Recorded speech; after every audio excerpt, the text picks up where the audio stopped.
it's time to sit back and relax with your favorite drink. And listen.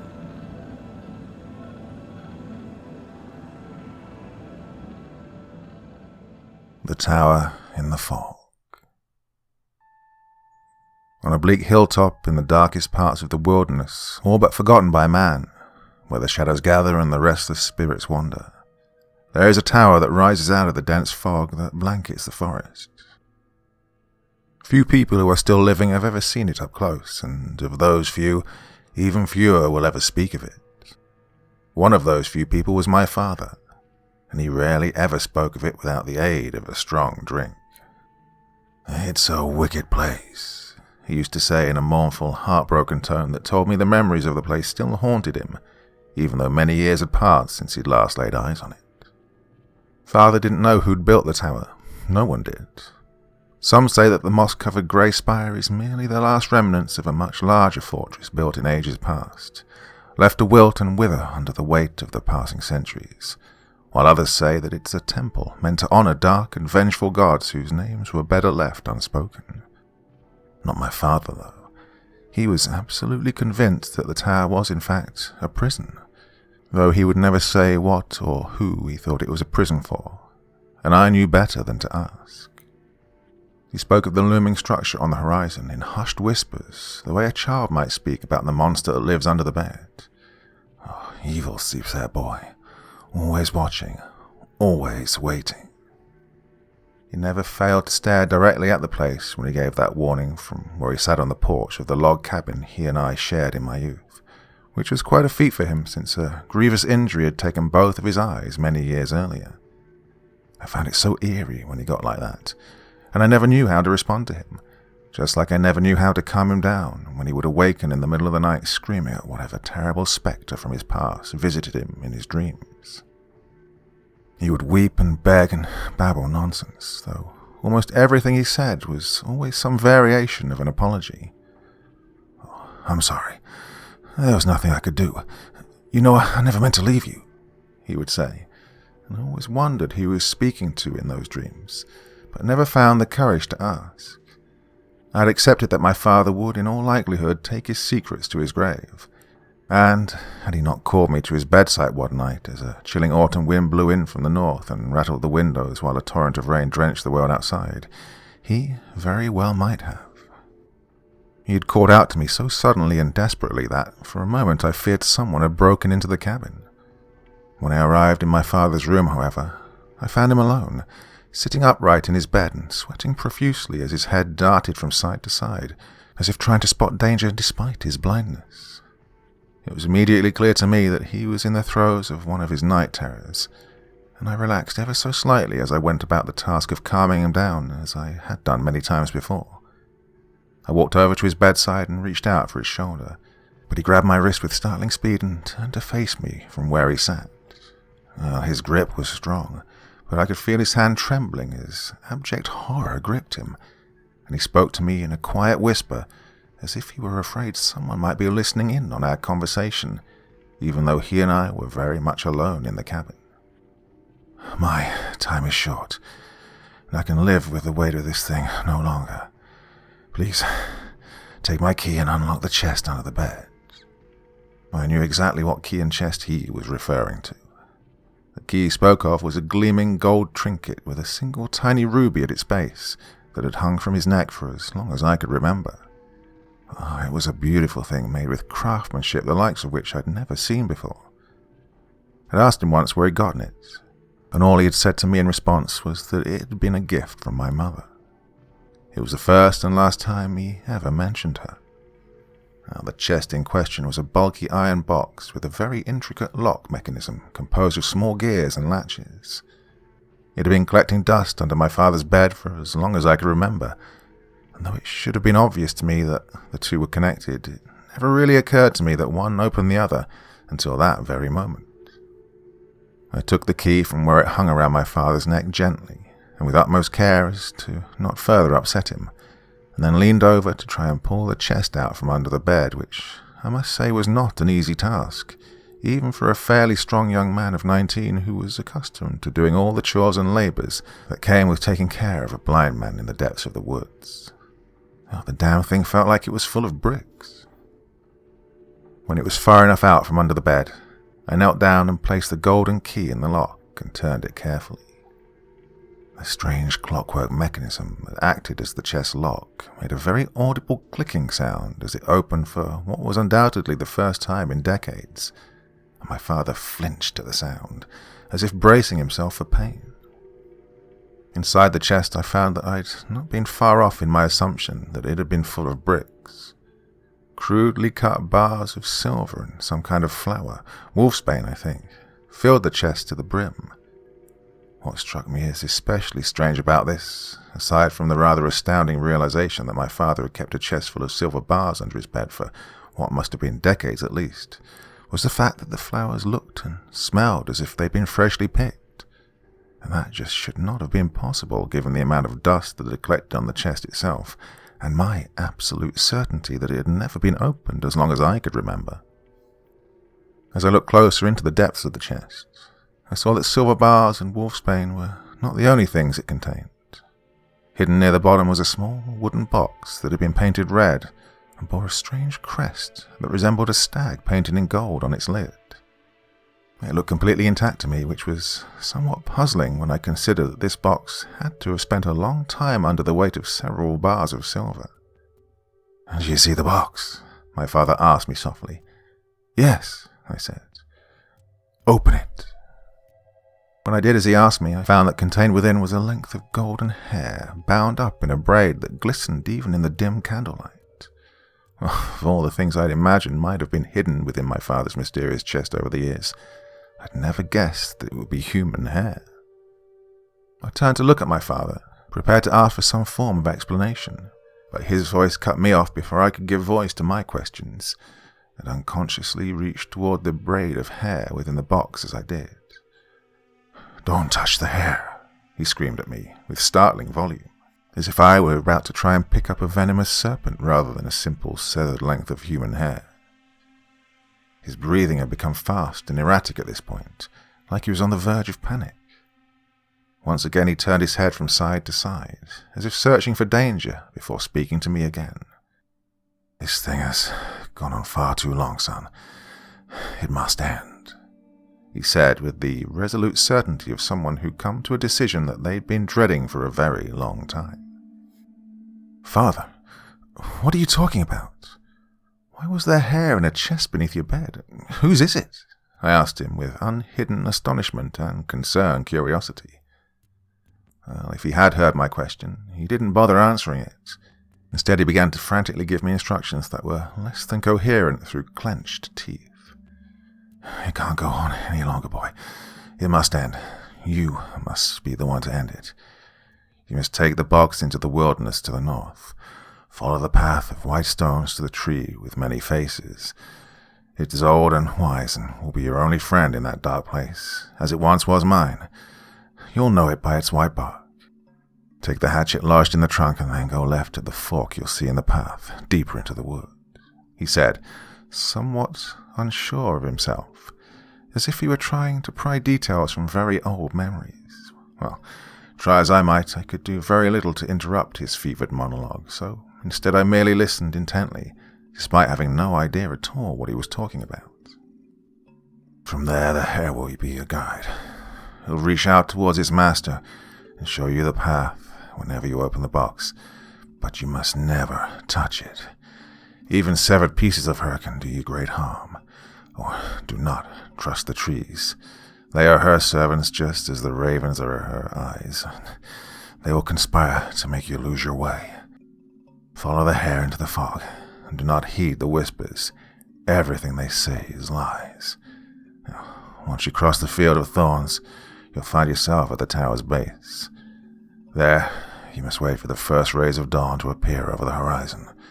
When they do, you'll hear her lullaby from the highest window at the tower's peak.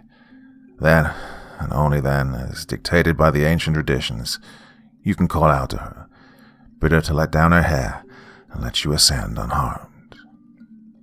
"Call out to her? Who? What do I say?" I asked, somewhat instinctively.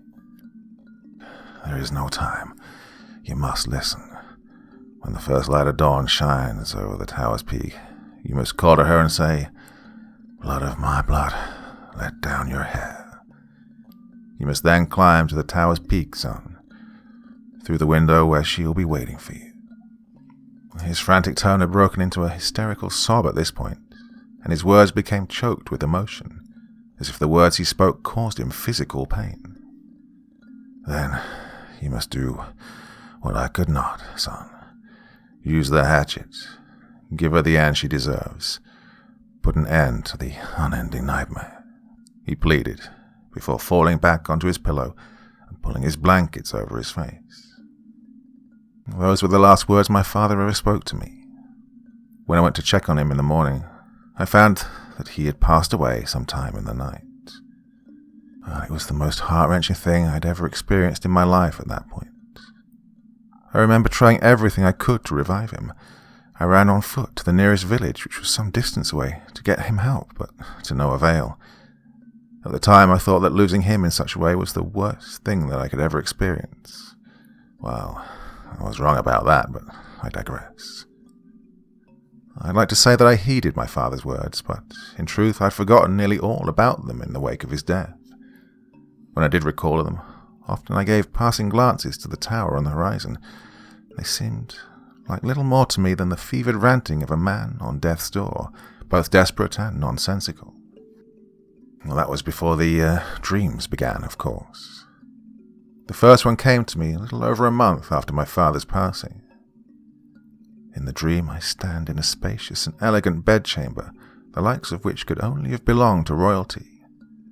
Fine tapestries of silk hung from the walls as faint rays of sunlight filtered in through a small window somewhere behind me. As I paced back and forth around the magnificent chamber, a sickly sweet aroma of perfume filled my nose, and a pleasing, wordless melody filled my ears. Beneath my feet I could feel something soft that was unlike any carpet I'd ever felt.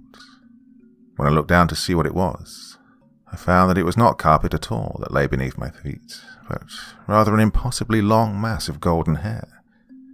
It covered nearly every inch of the floor and furniture that lined the chamber, and piled up in heaps at the walls where it could grow outward no further.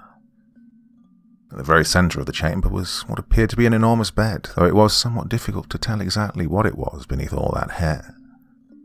Upon the bed sat what seemed to be a woman, clearly the source of all the hair, sitting upright and humming the sweet melody that graced my ears, as she brushed the long hair that obscured her face and body entirely, with a brush that was rather laughably unsuited to the task. Her hands looked human enough, dainty and delicate even. Her nails were painted a deep red, and on her finger I could make out the gleam of a golden ring bearing the emblem of a stag. I opened my mouth to try and speak to her, but no words passed my lips. Instead, I would gag and cough as I felt something rising at the back of my throat, and the sensation was so intense that I fell to my knees, unable to breathe. When I opened my mouth to vomit out whatever bile had built up in the back of my throat, however, I looked on in horror as a long, thick length of hair fell past my lips, and when I looked down at the floor beneath me, at the hair covering the floor, I saw that it no longer appeared pristine and soft. Instead, it was ragged and filthy. Bits of broken glass, sticks, twigs, and what looked to me like the dead bodies of small animals in various stages of decay were tangled and threaded among the mass of hair. Some of them were sickeningly fresh, while others looked as if they'd been dead for quite a while. When I looked up through bloodshot eyes at the person on the bed, from where I knelt choking and vomiting hair onto the floor, my eyes were greeted by the sight of long, black claws attached to deathly pale hands reaching out towards me, and a pair of ruby-red eyes that glowed like the fires of hell itself staring into my very soul from beneath all of the hair. "Finish it," a chillingly indifferent voice whispers into my ear. And then I awoke from the dream in a cold sweat. I tried to dismiss the dreams at first. I rationalized them as manifestations of my grief and did my best to move on with my life in the woods. Eventually, though, as the months passed and my nocturnal torment continued unabated, I found myself recalling my father's dying words more and more whenever I looked at the ominous stone tower in the distance. When I couldn't tolerate the madness any longer, I set out one morning into the wilderness beyond the cabin with a decent-sized pack of food and my father's mysterious box in search of the path of white stones he'd spoken of. As I journeyed past the tree line deeper into the woods, I found that my surroundings became darker and darker with every step that I took, despite the fact that it was still early morning, until only a few faint rays of sunlight penetrated the dense canopy of the trees above, and the path forward was shrouded in near complete darkness. To say it was unnerving did not do enough justice to the cold dread that began building in my stomach as I walked. Another thing that struck me as unsettling about this part of the woods was the utter silence that filled it. One expects to hear all kinds of sounds out in the woods, whether they're made by animals, insects, or even other people, but not in this part of the woods. I could hear almost nothing at all, not even the solitary chirp of a cricket. It was this deafening silence that kept me from noticing the ravens for quite a while. They sat perched in the high branches of the trees along the path, following me with their coal-black eyes as I went, and made not a single sound as they did. There were dozens of them at least, and their presence unnerved me all the more when I recalled my father's words. "The ravens are her eyes," he'd told me. I found myself wishing that I'd asked him to explain more that night. Who did he mean when he said her eyes? Was he referring to the woman from my dreams? Who was she? Was it she that had so tormented my father's dreams as she did now mine? Was she the inexplicable evil of the tower of which he had spoken so often? It seemed obvious that she was, though such knowledge did little to explain who she was and what exactly her grievances with my family could have been. After walking through the dark of the wood for some time, I found myself enveloped in a deep white fog that shrouded the path forward and very nearly obscured my vision entirely. I didn't see the path of white stones Father spoke of at first. When I felt the soft soil of the earth beneath my feet abruptly change into the hard, cold surface of stone, and I followed it until the mist that filled my vision thinned just enough for me to see the narrow line of flat white stones that led further into the dark wilderness. To my eyes, they did not appear to have been there unnaturally, but by that I mean that they didn't seem man-made. I saw no obvious tool marks or signs of excavated or displaced dirt that would lead me to believe that they'd been placed there recently. Despite this, each stone was smooth and polished and fit perfectly with the next one in the line like pieces of a puzzle. I followed this path until all the familiar traces of home were far behind me, and I was alone in the silence and the fog. I don't know when the madness first began to set in.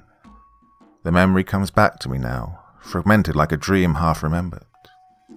I recall pressing forward down the path, determined to reach its end, when I began to see human-like silhouettes in the fog all around me, floating in the periphery of my vision, whispering to one another. I couldn't make out exactly what they were saying in the beginning. The further I walked, however, the clearer their words became. They whispered of my father and his suffering, of a nameless shame that had followed him to his grave, of my own failure to comfort him in his dying moments, and of a gruesome and horrible death that lay ahead of me. I tried to ignore them, but they would not be ignored. They floated above and around me as I walked, speaking in great detail of everything that kept me up at night. Every failure, every doubt that has ever wormed its way through my skull, every fear and insecurity that kept me from experiencing life in the fullest, was known to them, and they used them like razor-sharp daggers against me. Were it not for my father's old box, I have no doubt I would have lost myself in that fog. It began to shift and jerk around in the pack I'd placed it in the further I went down the path, as if a small animal had somehow found its way within. In a fleeting moment of clarity amidst all the whispers, I took the box out of the pack and held it in front of me, releasing the small latch at the front of it as I did, and watched in amazement as the braid of hair that lay within rose out of the box and reached forward like a long, disembodied finger pointing into the pallid depths of the mists.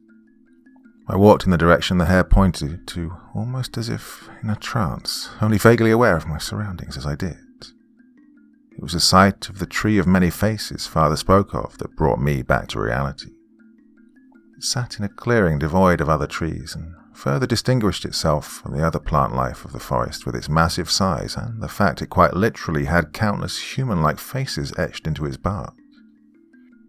Some were worn and ancient-looking, others looked freshly carved, but all of them looked sad. At the center of the trunk, directly at eye level with me, was the largest of the faces that resembled a bearded old man, and below that face, lodged into the base of the trunk, I could make out the gleaming head of the hatchet father had spoken of. With some trepidation, I slowly made my way into the clearing and over to the tree, where I then took hold of the axe with my free hand and pried it from its resting place. I nearly toppled over with terror when a deep sigh came forth from the mouth of the tree's largest face in response. The ancient branches of the tree swayed in the wind as the face's hollow wooden eyes opened and gazed upon me, and the hatchet in my hand, before the tree itself spoke to me, saying only a few words that expressed centuries of sorrow. "Please, little one, finish it," it begged before closing its eyes once again and falling silent once more. I needed no more persuading at this point. The truth of my father's words was clearly evident to me now, as was my mission. With the box in hand and the hatchet at my side, I pushed onwards towards the dark spire in the distance with a renewed sense of purpose and strong desire to put down whatever evil had cast its shadow upon my family. As it would turn out, my newfound enthusiasm would be short-lived.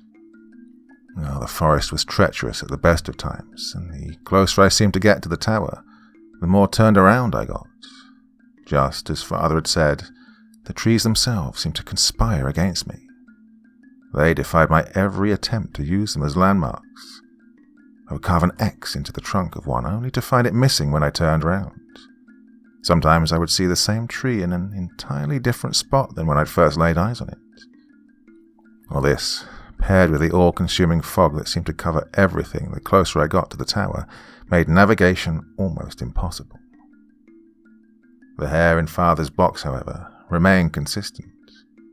Whenever I'd open the box, he would show me the way forward. After several hours of wandering, my destination, and thus the end of my journey, came into view. The tower was much larger than I'd first believed.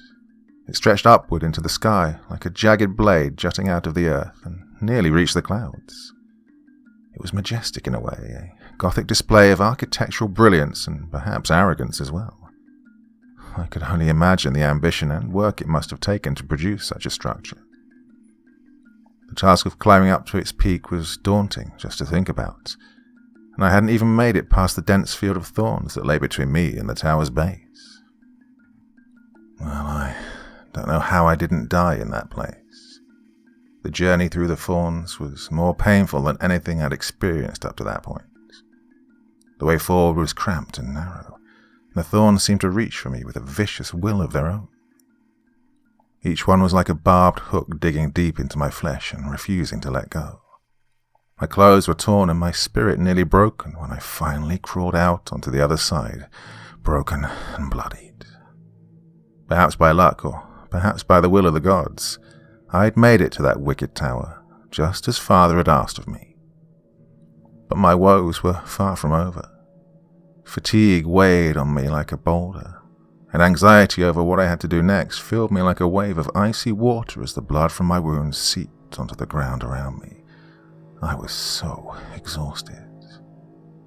I must have lapsed in and out of consciousness several times by the time the ruby rays of the morning sun began to light up the sky above me, and the melody that haunted my dreams filled my ears. It was sweet and welcoming, and spoke to the deepest parts of my soul, as if to remind me of a joy I'd long since forgotten. I rose to my feet at the sound of it, and with all of the strength I could muster, I shouted the words my father had spoken to me on the night of his demise. "Blood of my blood, let down your hair." A short moment later, a wave of golden hair cascaded down from the tower's peak like rain from the heavens and settled at my feet. I knew what I had to do next, though, admittedly, I did so reluctantly.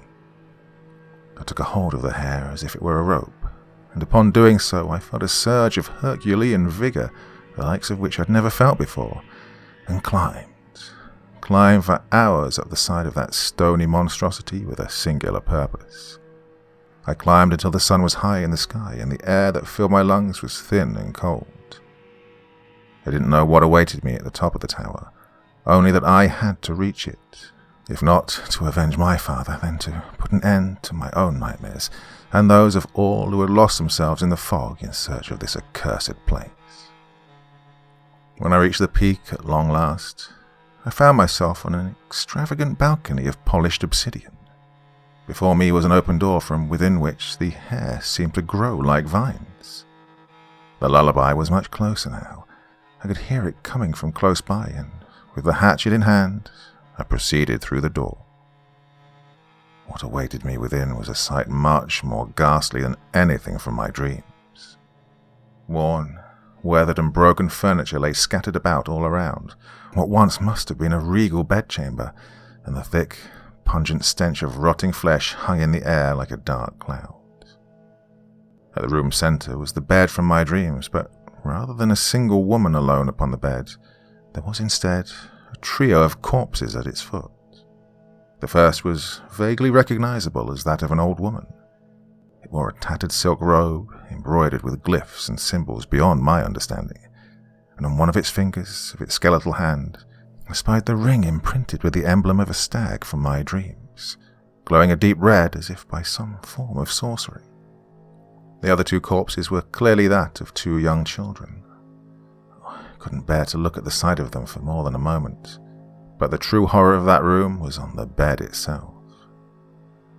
Upon the bed I saw a haggard and pale-looking woman thrashing about like a wild animal, trapped in bindings fashioned from her own impossibly long hair. It wrapped around her arms, legs, neck, and also the bedposts. She clawed at it desperately, trying to escape.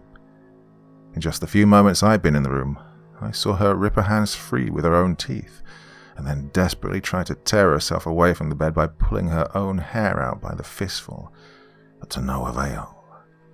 No matter how much she tore out, it would grow back before my eyes in moments, and the bindings would re-tie themselves. It was as if the woman was a prisoner of her own hair. She stopped abruptly when she heard me approach. As I got closer, she turned her head to face me with her crimson red eyes to the best of her ability given the state she was in, and spoke to me in a voice that was sweet, sincere, and uncomfortably familiar. "Blood of my blood, welcome home. I've waited so long to see you again," she said. "Who are you?" I asked, sounding much more timid than I'd intended. "You know who I am, child. You've always known. I am she who gave you life, she who watches over you from above, and she who sings to you in your dreams," she replied. "You mean to say you're my mother?" I asked her as the implications of her words shook me to my very core. "Come closer so I may look at you." I stepped forward slowly, keeping my hand on the hatchet at my side as I did. "You have your father's eyes," she said with reverence as I approached. "What's going on here? Why are you like this?" I wondered aloud, despite myself. She gave out a long sigh before she replied. "A curse of betrayal, blood of my blood, perpetrated upon me by my own mother and your father," she said with growing bitterness in her voice as she gestured over to the corpse of the old woman at the foot of the bed. "Why would they do something like this to you?" "Out of fear, little one." "Fear of what?" I asked with growing incredulity. "Fear of power, fear of their own weakness, fear of me," she hissed before her voice quickly snapped back into a sweet, motherly tone. "But none of that matters anymore, blood of my blood. You're here now and the betrayers are dead. You can return my ring to me and set me free, so I can give you the life you were meant to have, that they stole from you," she lamented. "And what life was that?" "The life of a king, of royalty among royalty. You are the heir to power the likes of which this world has never seen. Release me and I can show you," she promised. "Who are they?" I asked, gesturing over to the child corpses. She deflected the question. Oh, what does it matter, blood of my blood? They are dead and gone. Do not cry for them, for they will not cry for you. My father wanted me to put an end to you, I told her. Of course he did. He was a coward and would naturally want you to be a coward as well. But you are no coward, are you? Set me free, son. Let things be as they should be, she responded with calm assurance. I'd like to say that I didn't consider her offer at all, but that would be a lie. Though she seemed far from trustworthy, her offer did have a certain appeal to it. My father was dead. All that awaited me back home was an empty cabin, and even though I wanted to deny it, I knew in my heart that this thing, whatever it was the only family I had left in the world. It made the decision I knew I had to make much, much harder. You're right, Mother. I am no coward, I told her as I raised the hatchet and plunged it into her neck. She let out an agonized scream that shook the tower to its very foundations. Pitch black blood seeped from the open wound in her throat, and she glared up at me with those fiery red eyes of hers for but a moment, before she chuckled at me as if I'd just told her the funniest joke, revealing a row of rotten black teeth as the long strands of hair that constricted her tightened around her body as it began to wither before my eyes, until only her bones remained on the bed. All at once, the wicked sense of foreboding that had overwhelmed me ever since I first stepped foot in the tower evaporated, and I felt more free than I ever had. I could have abandoned all sense right then and there and danced for joy. But then a horrible realization struck me. I realized that in my zeal to avenge my father, I had killed the only person who could have known how to get back to the ground below. Without that accursed thing that had called itself my mother, I had no way of escaping the tower. It was the magic of her cursed hair that allowed me to climb to this place to begin with, and without it, I did not know if I could make the climb back down without falling to my death. Her look of bemusement as she withered away made sense to me now. She knew what I now knew, and it amused her. It was perhaps her final act of spite against those she'd terrorized for so many years. If she could persuade me to join her, or kill me herself, well, if she couldn't persuade me to join her, or kill me herself, she could condemn me to a slow death by starvation here at the peak of this awful place, far away from anyone who could help me, and, as it turned out, she very nearly had her way. Can't remember how long I spent screaming over the balcony for help, until I was exhausted, or how many times I beat my fists against the walls and spit on her corpse as I paced the room, desperately trying to think of a solution, but to no avail. Hours became days, and days became weeks. I did my best to ration the food and water stored in my pack to prolong my survival, but eventually all of it was gone, and I found myself waiting to die. At the end of the third day without water, I'd given up.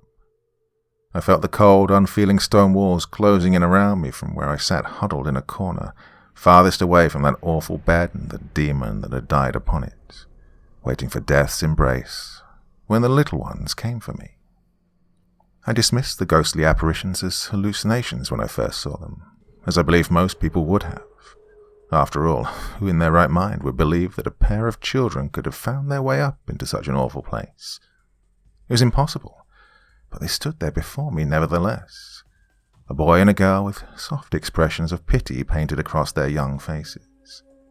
I asked them who they were and how they'd gotten up to the chamber, but they did not answer me. Instead, they silently helped me to my feet in unison and guided me over to the corpse of the old woman at the foot of the bed. The girl then gently leaned down and removed the golden ring from the corpse's finger and placed it onto mine. I felt an unnatural warmth spread over me as she did, and life returning to my body with it. I became something else in that moment, something that was still human but at the same time not. Power the likes of which I'd never known before flowed through my fingertips, and all feelings of hunger and thirst melted away. It became clear to me why my mother had so desperately wanted to be reunited with this ring, and I berated myself for not thinking of it on my own. When I was strong enough to walk on my own again, I turned to the ghostly children that had been my saviors and thanked them for their kindness. The first and last words they spoke to me were that this was what families did for each other, before they both evaporated like the morning mists. I still find myself missing them some days. Well, I haven't left the tower since that morning, and that suits me just fine. With the ring in my possession, the tower was no longer a prison, but rather a fortress built with magic. The very bricks and mortar of the place are now extensions of my will. I can move about freely within it, and there was so much more to discover. In the many years I've spent here, I've learned more of the world than most could ever hope to. I've found a vast library on the nature and practice of sorcery within the tower's walls, the likes of which I doubt exists anywhere else in the world, and I've spent some decades committing its contents to memory. I've learned of this world and the one beyond, of curses and of medicine, of science and superstition, and, of course, the prophetic power of dreams. I'm everything my mother wanted me to be. But I'm not as cruel and petulant as she was. I am not a monster. I do not seek to rule or oppress anyone with the power I've collected in this place. It is my hope to protect this knowledge from people like her, as I know there are many out there in the world. I dream of a day when I won't have to anymore, when I can open this place to the people of the world without fear of terrible consequences. When that day comes, I have no doubt that it will be the happiest day in human history, but that day is not today, and until that day arrives, I shall forever remain the patient guardian of this tower in the fog.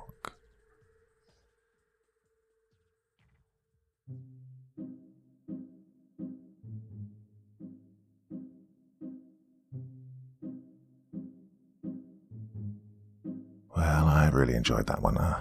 Modern retelling of a classic fairy tale, and lots of, I don't know, just really like doing those. Please tell me if you agree. A lot of you seem to really like them, but they don't get as many views as I'd like, but hey, brilliant story nonetheless. Now, special shout out to Ozzy's friend, the one who doesn't believe that I'm Dr. Creepen. He sent you a photo of me and my 100,000 subscriber plaque. It's really me, yeah? He's telling you the truth. What do you think of that? So, say hi to Ozzy and tell him you believe him now, okay? Well, enough for me for one night, but I'll probably be back again tomorrow. Something big planned for tomorrow, yes, a bonus Tuesday video for you all. Well, until then, very sweet dreams and bye-bye.